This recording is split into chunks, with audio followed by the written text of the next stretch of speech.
கண்டனம் பண்ணி கடிந்து கொண்டு புத்தி சொல்லுவாங்க. எப்படி? சாந்தமா இருப்பாங்க, சின்ன பிள்ளை போல இருப்பாங்க.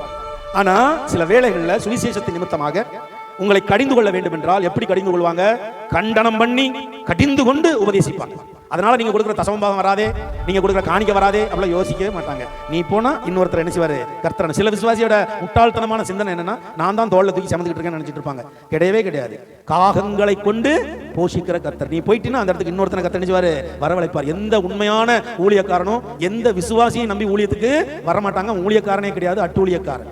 விசுவாசியை நம்பி இன்னைக்கு இந்த விசுவாசி இருந்தா என் வீடு நடக்கும், என் சபை நடக்கும் அப்படின்னு சொன்னாம ஊழியக்காரனே கிடையாது, அட்டூழியக்காரன். என்னை அழைத்தவர் உண்மை உள்ளவர் கடைசி பரியந்தம்.